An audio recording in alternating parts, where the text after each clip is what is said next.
Hey guys, so it is February 3rd and our first frost date for Missouri where I'm at is around April 15th. I like to add maybe another week on there. I'm gonna say around April 20th because that's a Sunday and typically it's easier to plant things on the weekends. So I'm kind of using the, oh, it's really windy here, sorry. I'm trying to use the basis of April 20th is the day that I want to finally get everything in the ground, if not before that. But what that means is you might have heard when you're starting seeds that you need to plant them 4 weeks before your last frost, 8 weeks, 10 weeks, 12 weeks. Okay, so that's what we're doing today. I really need to get these going because I'm right at around the 10 to 12-ish week range. So I wanted to show you what type of vegetables I'm gonna be planting right now. I'm starting with onions. Onions are kind of interesting, and also I made it a goal this year, okay, to not purchase any seeds. I didn't put any orders into like Baker Creek or in my gardener because I have so many seeds.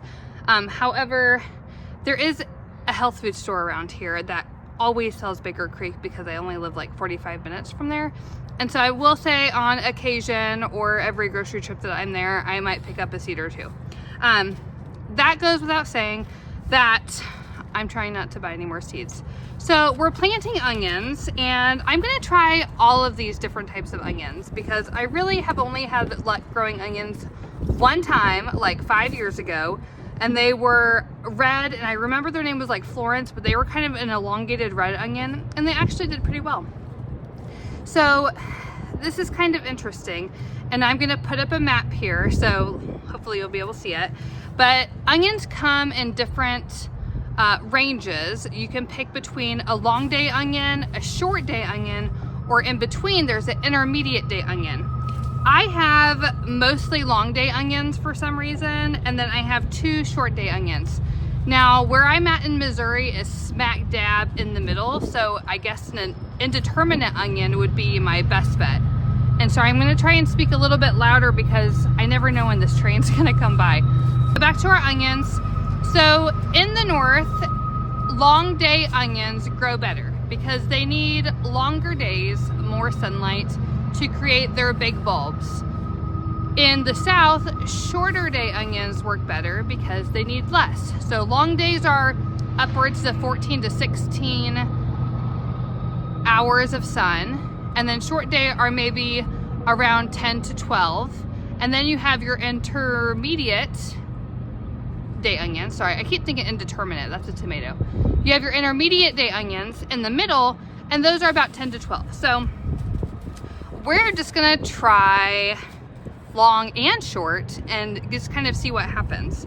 So I'm gonna show you how to grow. I'm gonna show you how I plant the seeds for those.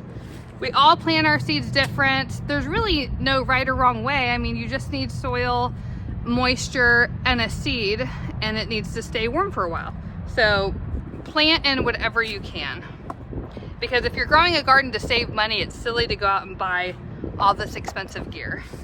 I'm also going to start asparagus, artichoke, what else? Cabbage. I'm gonna tell you right now, I really have never grown a cabbage head. I've gotten close, and then the cabbage worms have gotten to it, and I just have, you know, kind of a sweet spot for any creature, even if they're eating my food, so I just kind of let them have it. Well, and then I just let the chickens have the worms and the cabbage. So we've gotten close, but I tend to get infestations of cabbage worms. I have a couple different ways this year that I want to try and combat that, and I will make videos for that later, because right now everything's going to be planted and then it's all going to go inside my house because it's too cold outside, and they're going to stay in there for the next several weeks so they can get a good jump start, and we'll just monitor the weather, and I would love to bring them outside sooner than later. So I'm also going to be planting cabbages, Brussels sprouts, kale, kohlrabi, arugula maybe. What else do I have? I'll probably start some beets, and I think that might be it for today because I don't have a whole lot of time before we have swim practice tonight. But anyways, let me show you just kind of how I'm gonna start that. Oh my gosh, the weather's getting, oh, it's windy. I'll take it though. It is like 72 degrees and almost, I hate to say it, but it's almost too warm. I don't want to say that. Okay, anyways, for my onions, I'm growing them in red Solo cups. You may have other cups. A lot of times I save our containers from berries or strawberries, or other, I don't know. I use everything. I have a lot of these laying around, and why I like these is because onion roots tend to be kind of long, and then they tend to grow tall. So I like to plant a whole bunch in one of these cups, and we'll do a whole bunch in all of these cups. And then that way, when they are a little bit taller and ready, then I will plant them out individually into the garden one at a time.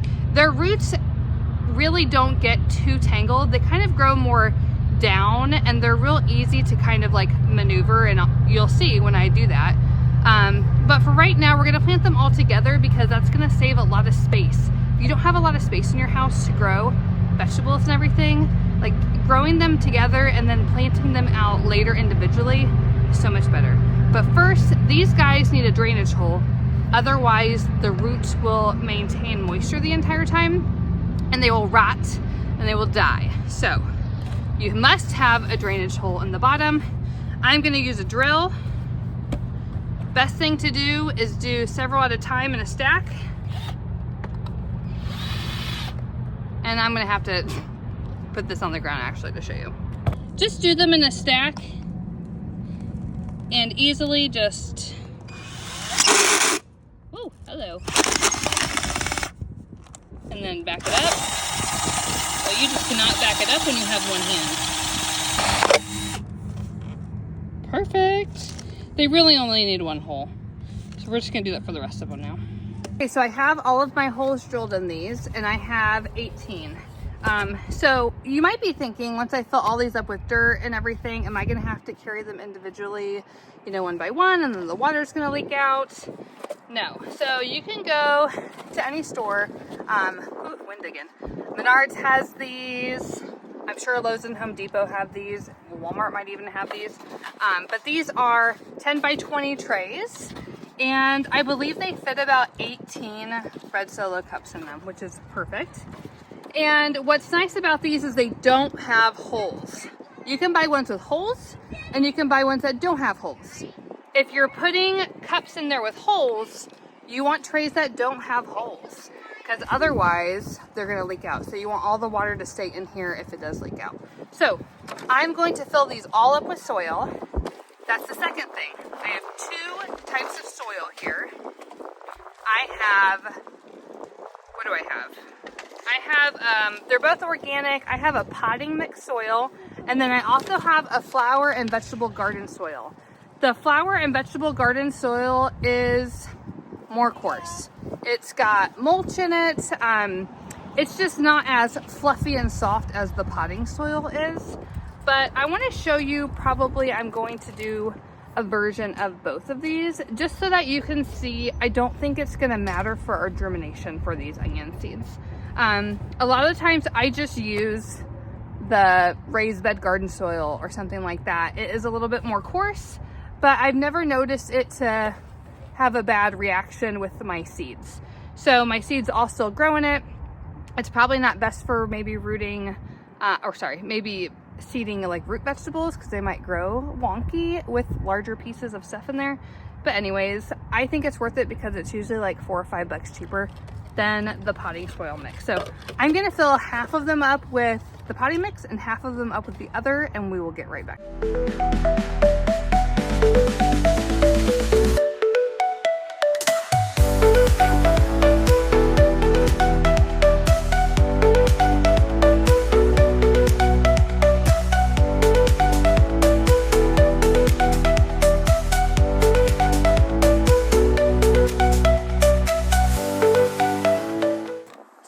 Everything's been filled up with water. The first thing I like to do is get the soil pre-moistened.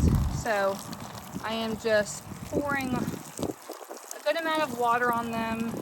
That way when we put the seeds in each one, they're not gonna just get pooled around like a little lake or something, and they'll actually stay where we want them to go. So I give them a nice watering, and I push the soil down just a little bit. Like, I'm really not pushing hard at all. I'm just making sure there's no holes, because as you water, it's gonna get compressed down anyways. So that's the first thing I like to do after I fill it up with dirt. Now I'm gonna get my seeds and my marker so that we can label everything. You can either label these right on the cup, but I would recommend doing that before you water them, because if the cup is wet, obviously you're not gonna be able to write on it. But I also have bought these. These are plastic, they're 30 per pack, and they are huge. I got these from Menards. They're like $3 or $4 a piece.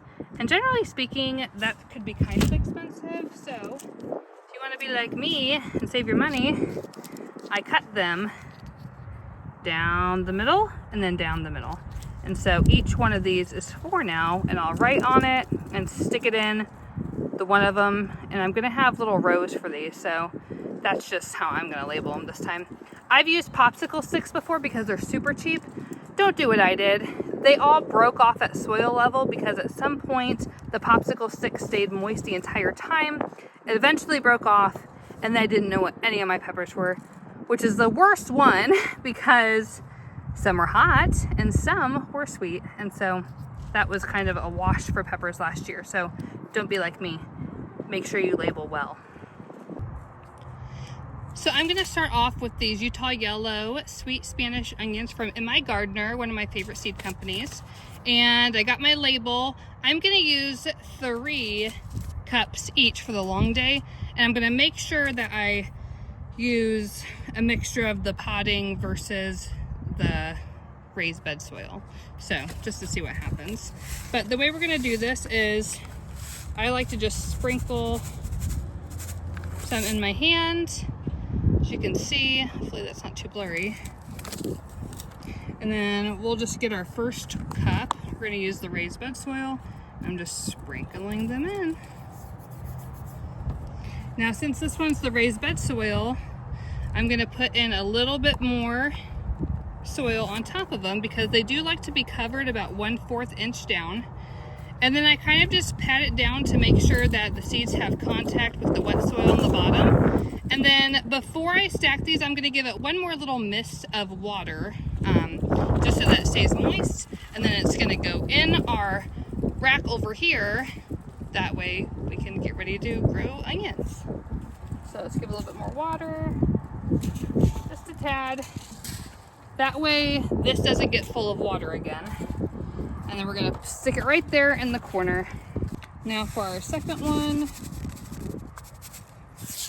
same thing, got my seeds. This time I'm gonna do a potting mix. We're just gonna sprinkle the seeds in there, get a little bit more of this potting mix. That looks about 1/4 inch or so. Push it down, water it, and stick it in here and wait.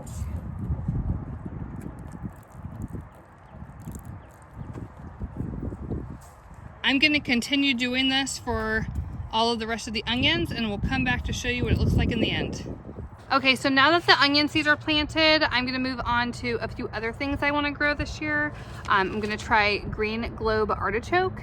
I think I've tried this before, but I didn't try hard. So this is supposed to be a very big plant, so we're going to try it.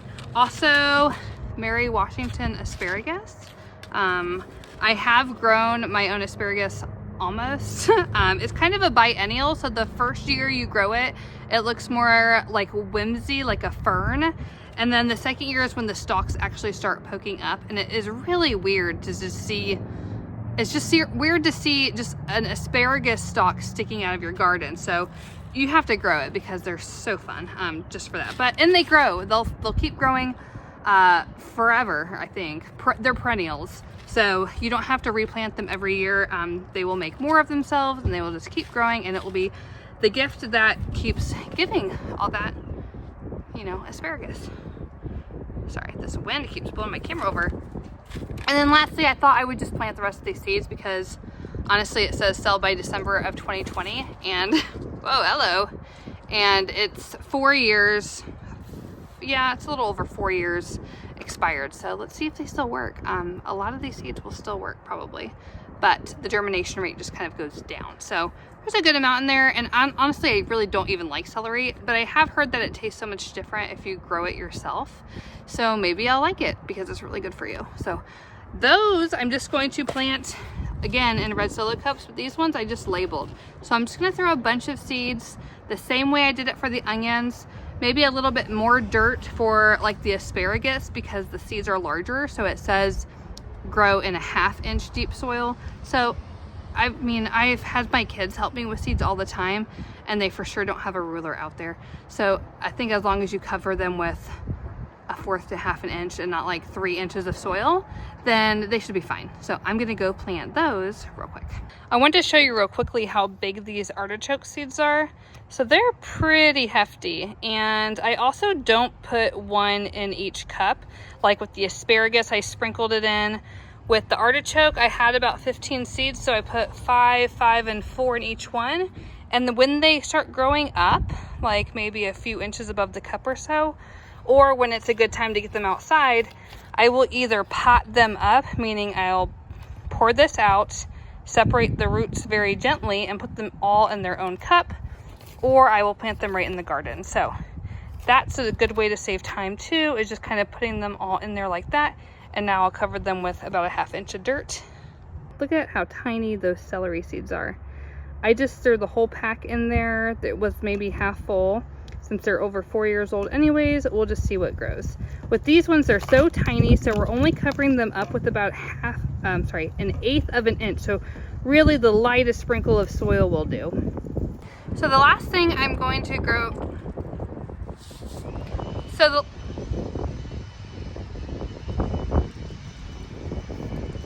it's always so noisy here.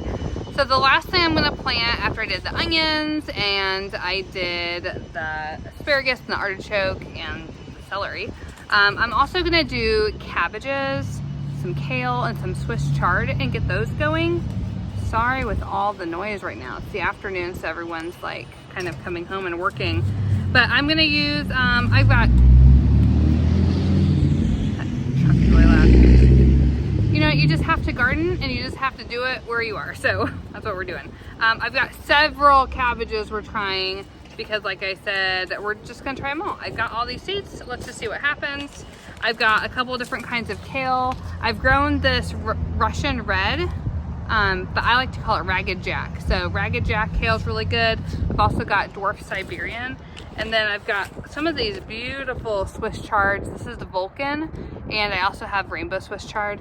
So I'm gonna grow those a little bit differently because they have pretty shallow roots since we're eating more of the big leafy greens. So I have all of these little trays that I bought when I was growing microgreens, and they're about an 1.5 to 2 inches tall. Actually, I think they're 2 inches tall, close. And they've got all these little holes in the bottom. So I'm just gonna fill these each with dirt, scatter a whole bunch of seeds for each variety, and then put those in another 10 by 20 tray and start seeds that way. Because these ones have pretty shallow roots, so once they start growing pretty big, I can go ahead and put them out in my garden.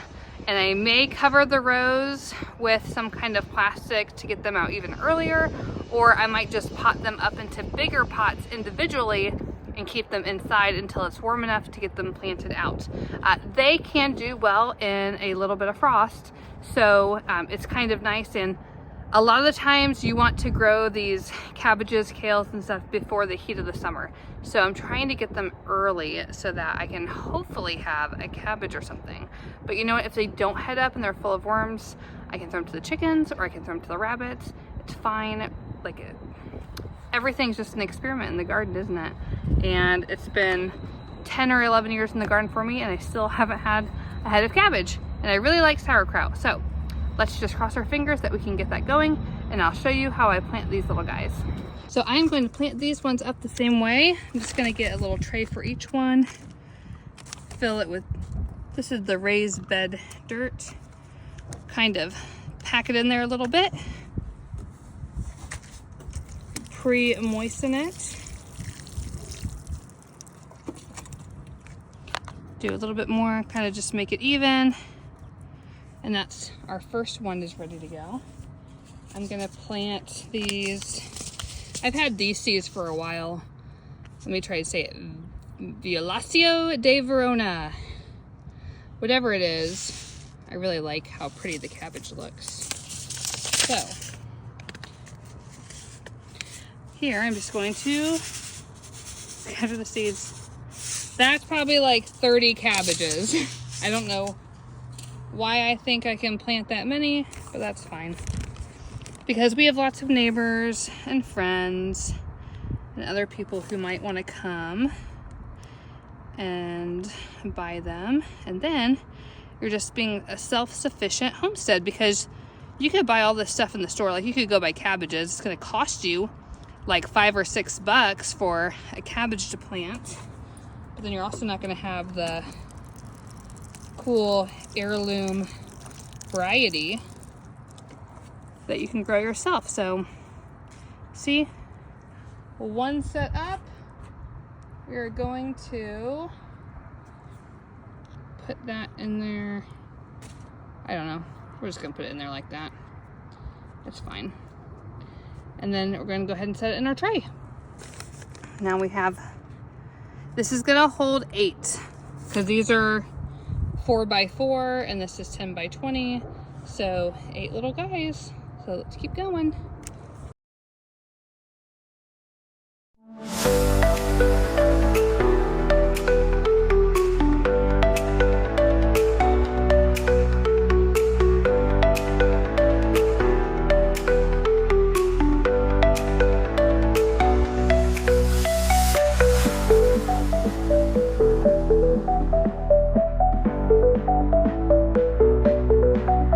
So I forgot to mention when we're planting the chard. Chard is actually a different type of seed. It looks kind of like a beet seed, where it looks like it's a spiny clump. Well, if you can see that, I'll put a close-up in there. And actually there's a few seeds in each one. So for these seeds, I'm gonna actually put them in a red solo cup too, just a few in each, because there's a good chance we could get a whole lot of plants from just a few of these seeds. So I'm just showing you, since these are a thicker and bigger seed, I'm gonna plant them in a little bit deeper mix.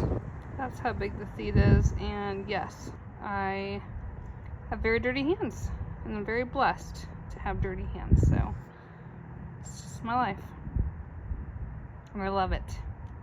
All right, now that all those little babies are watered and planted, we're gonna put them inside so that they can hopefully sprout soon. Okay, so now I've brought all of my seed trays in and I put them here on this shelf.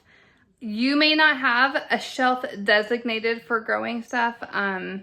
You could grow them really anywhere you want to, but I will say that I have tried growing seedlings on windowsills or using a very tiny little light. And I've never had good luck, because the seedlings start growing and they stretch and they flop over and then they die. So I recommend, like, if you're gonna be serious and you're gonna plant seeds, investing in some spot in your house, whether it's even a closet or just some kind of shelf that you can put them on. And you can see here, I bought this rack. I mean, you could use the racks that you have in your garage, somewhere that's just kept at a normal, 70-degree temperature or so.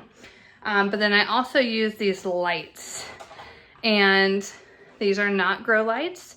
They're shop lights that I bought from Walmart, and they were like 20 bucks a piece. So they're 4 feet long and they work for the entire length of this. But anyways, what I'm gonna do now is, these have been moistened, so the seeds should be wet. They should be kept warm, and then that way, so I don't have to keep watering them until they sprout, I use my secret weapon, which are these. You can also buy these covers at Menards, which is where I bought them. But they make these trays that I've done almost insulated, like little greenhouses, so it will keep everything moist. I really will not come back and water these until after they sprout. Probably just in a few days. So I'm not even gonna turn the light on because seeds are buried in dirt for a reason. They like darkness. So you do not need the lights on, and it's just a waste of electricity. So you don't even need to buy lights right now. If you wanna just go ahead and plant your seeds, plant them, and then figure out your lights in a week or so. But anyways, so I'm gonna put these, cover them up in these little greenhouse domes, and we're gonna sit here and I will get back to you in a few days to show you what they look like. When you're using these red cups and these, it's not gonna fit all the way. It's fine. It's still covering maybe a good 80% of the tops of these. So I will just double check maybe every couple of days just to make sure the soil hasn't dried out. But other than that, I've had fine luck with them still working, even though they're not like completely sealed in. Oh, hello. And then you can see how these ones do pretty much seal in. So those ones always work pretty well. So thank you for hanging out with me while we've planted a lot of these vegetables that need to be in about 10 to 12 weeks before your last frost. So if that is you, there's still plenty of time to start your onions, your cabbage, your kale, Swiss chard, some of these cold weather crops. So go get your seeds and watch this video and follow along so you can get your garden planted. But I also want to say that when I first started planting and having a garden, I did not always start my own seeds because half the time I did and then they died right away. It's taken me a while to learn kind of the correct way to plant seeds and also obtain the equipment I feel is needed. So don't feel bad if you need to purchase starts, but I would recommend finding a local greenhouse and not just going to some big box store, because you will likely be paying so much, like $4 to $6 for a cabbage plant, when really you might as well just go to the store and buy a $3 cabbage. Like, it's not worth the effort. So thank you so much for sticking around. Please like and subscribe, and I hope to get back with you in a couple of weeks to see how these plants are starting to grow, but also we're gonna get started on our plants that need 8 weeks until our last frost. So stick around and we'll have more to plant.